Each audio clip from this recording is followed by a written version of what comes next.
Good morning. Good morning. Welcome to MP DeVille's Opinion Hated podcast number 6.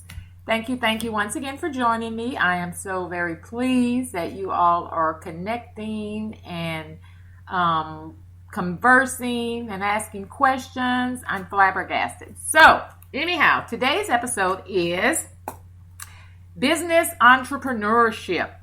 Okay, or business and entrepreneurship, rather. Many of you may not know, but I am an entrepreneur. I say that because I basically work for myself.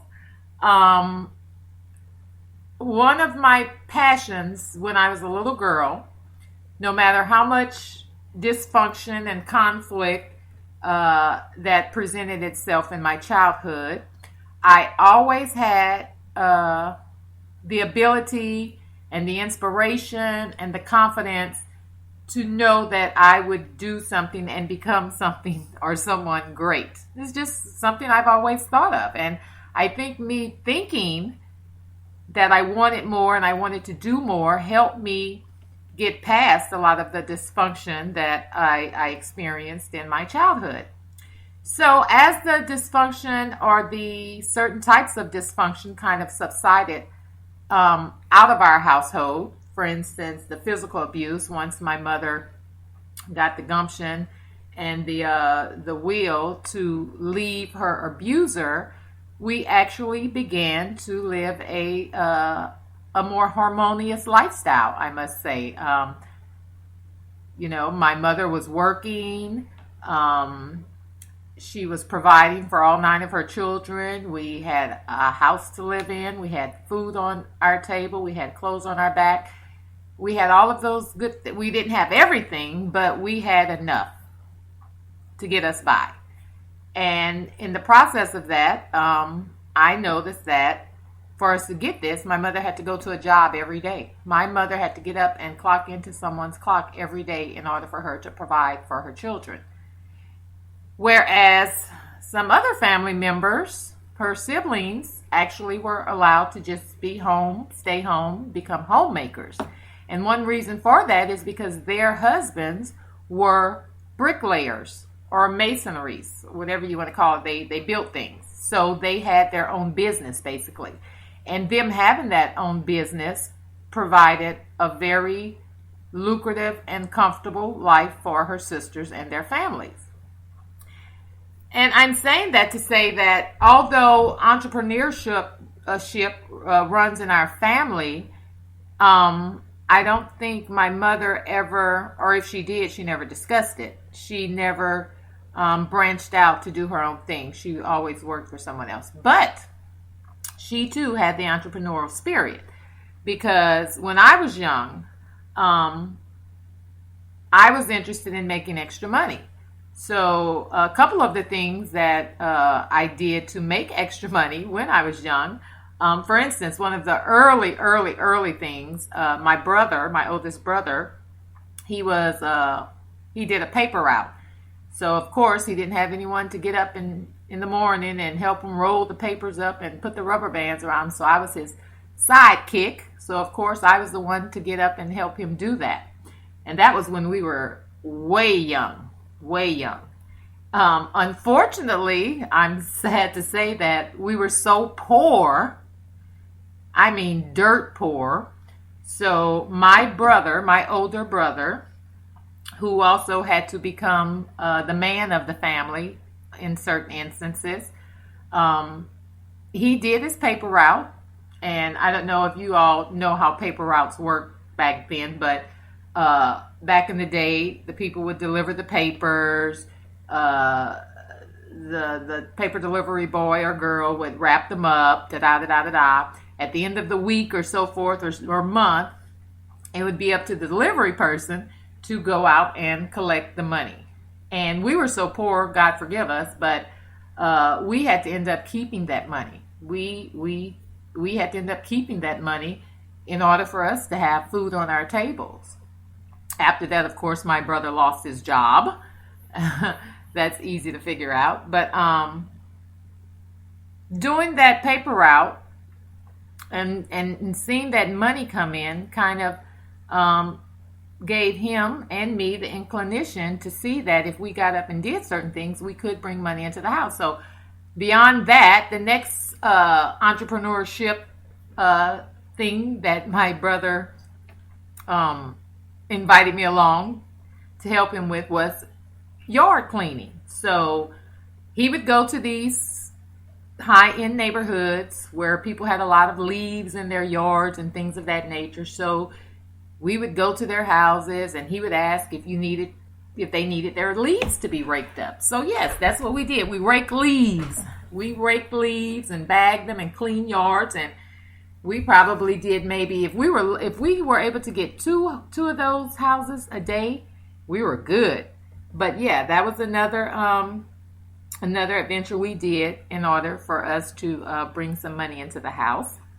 When I went to high school or junior high rather, I used to make things. I tried to make things to sell them. My mother was a great cook, and being from Louisiana, we have something called pecan pralines, or we just simply call it pecan candy.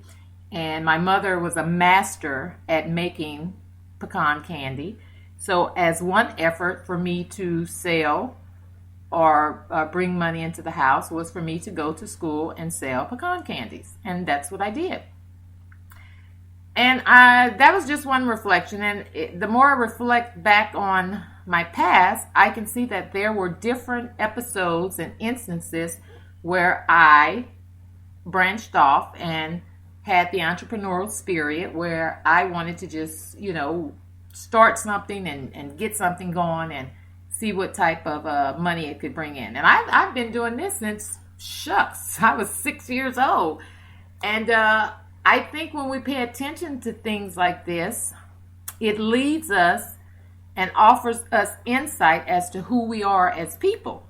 So my early understanding in my early 20s was that I did not want to work for anyone.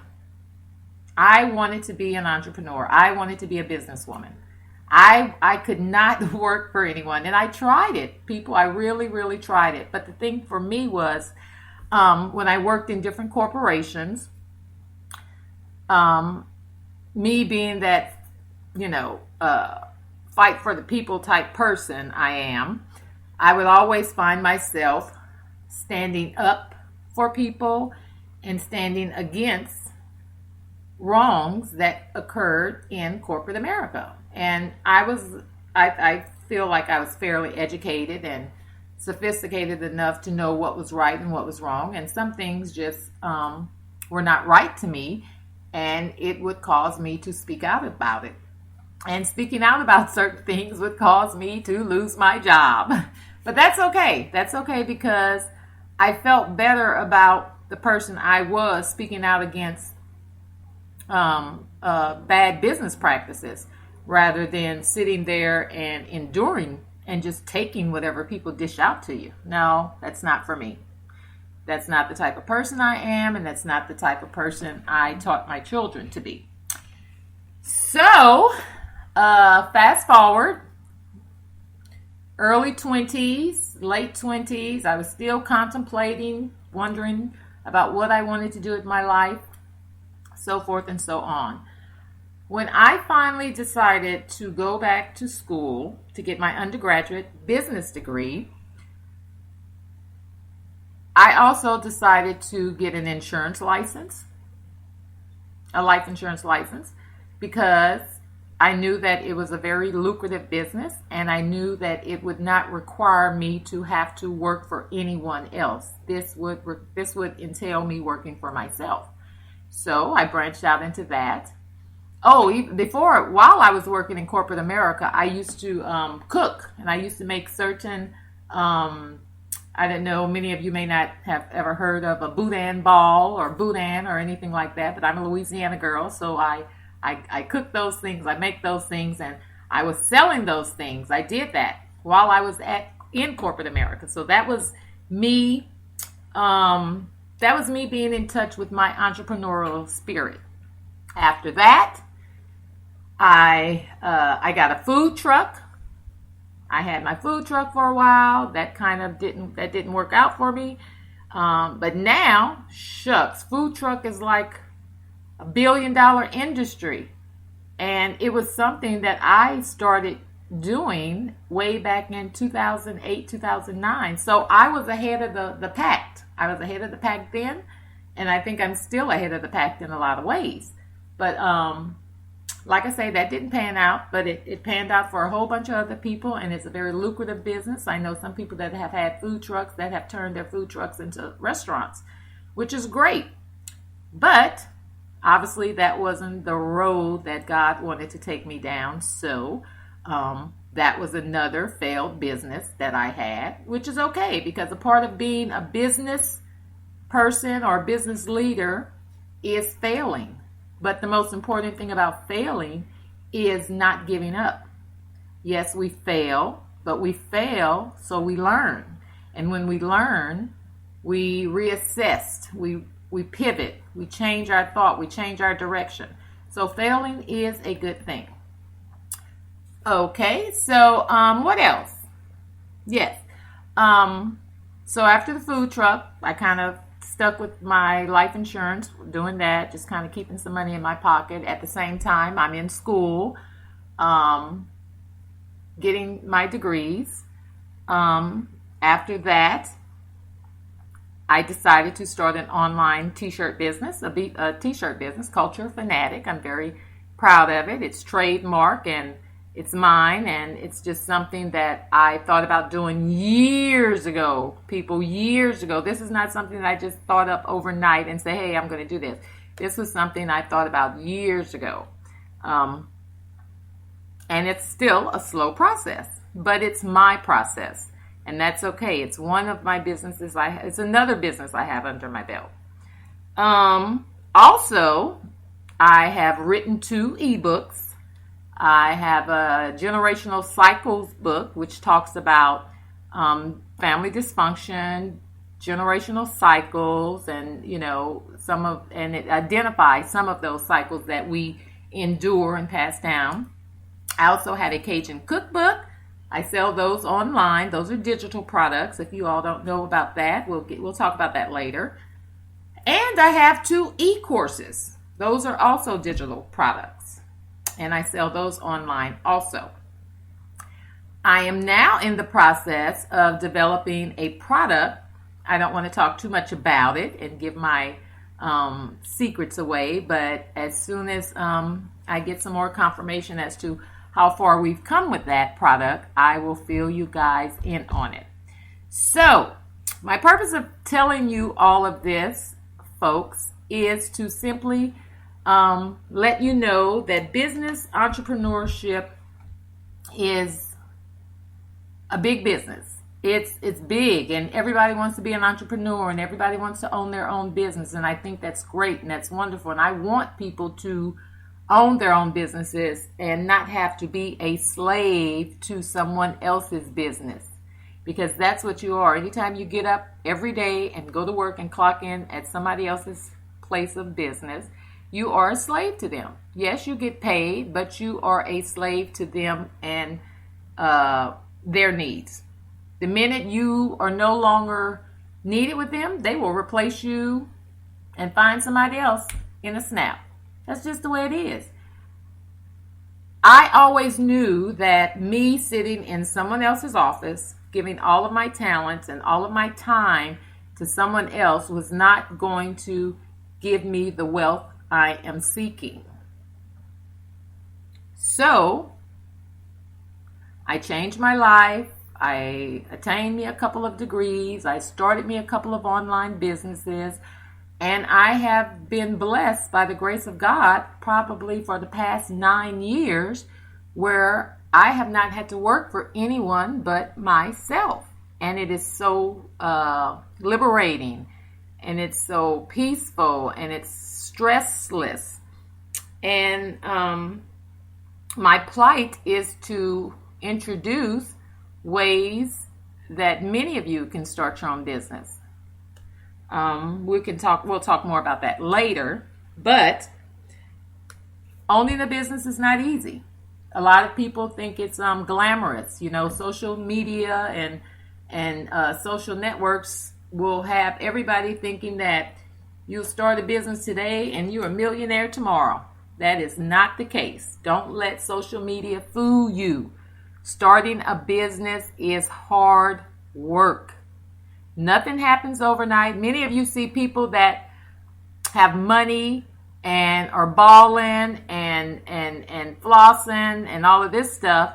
But what you don't realize that it took those people 10, 12, 15 years to get to that point. Nothing happens overnight. So if you think you're going to get into a business and you think all of a sudden that your stuff is just going to blow up overnight, think again. It takes time, patience, and consistency for a business to prosper. So,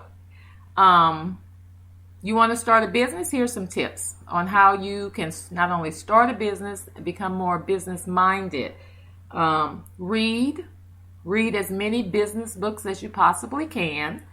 Hang out with people that own their own businesses. Hang out with entrepreneurial spirits. Hang out with people that know the struggle. Hang out with people that have done what you are trying to do.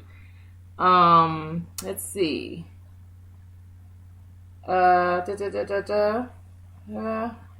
sorry, folks. Okay, so like I said, business entrepreneurship is a big deal. It's the only way that many of us will become financially secure. Living paycheck to paycheck is not going to get us there, people. So I'm just saying that if you have the will and the wherewithal to start the business, go ahead and start it. Business ownership is not for everyone, so don't get it twisted. I'm not telling everybody that goes to a job every day that you should start a business. It wouldn't be a bad idea, but if it's not for you, it's not for you. Some people take comfort in having a regular job and, going to that job every day, coming home from that job, and at the end of those 2 weeks or that month or however you're paid, you get your paycheck, you pay your bills, and you live a content life. And that's fine. That is perfectly fine. People like me, though, I wasn't content with that. I knew that I had the ability to do more in life. I knew that entrepreneurship was a part of me. And I knew that in order for me to fulfill my aspirations, whatever they are, that I had to take a chance. So that's why I have had multiple businesses. Some fail, some are doing just fine. But the point of the matter is that if you plan to be in business, if you plan to be an entrepreneur, you have to know that it is a lifestyle. It's an everyday way of living. You don't stop on the weekends because it's the weekend. You don't stop on the holidays because it's the holidays. When you own your own business, you're working for that business basically 24/7. So those are just some of the sacrifices that one will have to supersede, but it's doable. If you have passion and love for what you are doing and what you are sharing with people, go for it. We have so many, our unemployment rate is really, really high. And the reason I stress entrepreneurship, especially for our black men, is because unemployment is so high. I mean, half of them come out of jail doing crimes such as drug dealing, so forth and so on. So when they come out of jail, they already have a felony record and they really can't get a job. They can't get housing. It's a lot of things that they cannot do. But what they can do is start a business. Plain and simple, start a business. If you sold drugs in your past, you are an entrepreneur. If you were a lucrative drug dealer, you can be a lucrative business owner. You just need to redirect that energy. You need to not think of high risk sales, but low risk sales. And when I say high risk sales, I mean that It is a high risk that you take when you sell drugs. So if you can take a risk of that magnitude and risk going to jail and risk losing your freedom, you most definitely can use that same mindset to start a legal business. So it's not hard. Just kind of Google it. Everybody Googles everything. Google it. Do it. Don't sit around and wait for someone to give you a paycheck. Make your own paycheck. So, I guess that's going to pretty much bring it to a close, people. I just wanted to give you an understanding and a basis for entrepreneurship. Just to recap, I understood at a very young age that I probably would become an entrepreneur because I was doing things as a child that had entrepreneurship qualities. And I'm sure many of you are out there doing the same thing. If you're babysitting children, if you are selling hot plates, if you are doing hair in your kitchen, whatever it is, you can make money at it. You can legalize it and make very lucrative money at it. You just have to discover what it is that you want to do. More than likely, it's going to be something that you're passionate about, hopefully, because when you're passionate about it, it doesn't feel like work. So the most important thing, or the most important lesson that I would like for you to get from this podcast is that entrepreneurship is very lucrative. It's very flashy right now, but it is hard work. It takes hard work, consistency, and perseverance. Also remember that entrepreneurship is not something that happens overnight. It takes time and patience and consistency. So, yes, I would love for everyone to be an entrepreneur, but if that is not your thing, so be it. Men, you're not able to get a job. You're not able to get an apartment because of your past records. Think of something that you can turn into a business. Plain and simple. Put your mind to it. You can do it. So until next time, we'll talk again. Thanks for joining me. And I hope you enjoyed the podcast. And go out there and open up a business. Until next time. Ciao.